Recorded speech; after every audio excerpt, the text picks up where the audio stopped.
Pernah tak kita dengar orang kata kalau masuk tandas jangan lupa tutup kepala. Nanti setan pula yang melepas hajat atas kepala. Betul ke? Jangan lupa like, subscribe, dan share. Hashtag Motivasi Manfaat.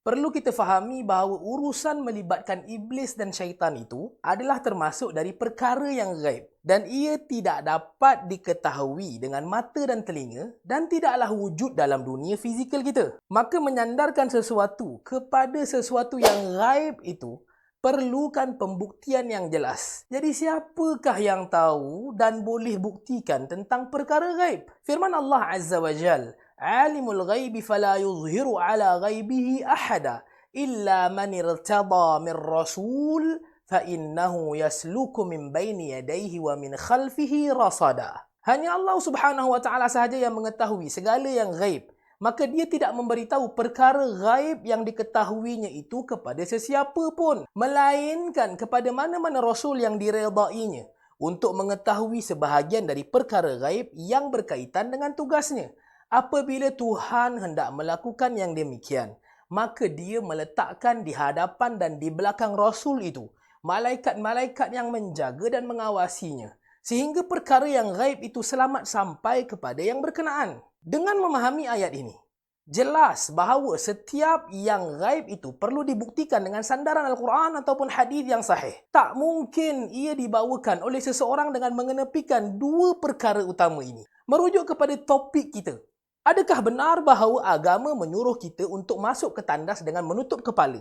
Dan adakah benar sekiranya kita tidak menutup kepala, maka syaitan pula akan menyelepaskan hajat di atas kepala kita? Jawapannya, tiada sebarang ayat Al-Quran ataupun hadis yang sahih membuktikan perbuatan sedemikian. Namun ia adalah perbuatan yang dilakukan oleh Abu Bakar As-Siddiq radhiyallahu an. Melakukannya kerana mengikut perlakuan Abu Bakar As-Siddiq radhiyallahu an juga adalah dikira sebagai mengikuti sunnah Al-Khulafa Ar-Rashidin sesuai dengan apa yang pernah diwasiatkan oleh Nabi SAW untuk kita mengikuti mereka. Adapun berkenaan ancaman bahawa syaitan akan meletakkan najisnya di atas kepala kita bagi mereka yang tidak menutup kepala ketika masuk ke tandas, hal ini adalah rekaan dan palsu. Ia tidak bersandarkan kepada mana-mana bukti dari Al-Quran ataupun hadis. Namun, terdapat sebuah hadis di mana Nabi SAW menyebutkan tentang syaitan yang kencing di telinga manusia yang tidak salat pada waktu subuh. An Abi Hurairah radhiyallahu anhu anna rajulan jaa ila Nabi sallallahu alaihi wasallam faqal inna fulanan nama al-barihah wa lam yusalli syai'an hatta asbaha. Disebutkan oleh Abu Hurairah radhiyallahu an, beliau berkata, seorang lelaki datang menemui Nabi sallallahu alaihi wasallam seraya berkata, sesungguhnya si fulan pada malam tadi dia tidur dan tidak melaksanakan salat walau sedikit pun sehingga tiba waktu subuh. Faqal bala syaitanu fi udhunih.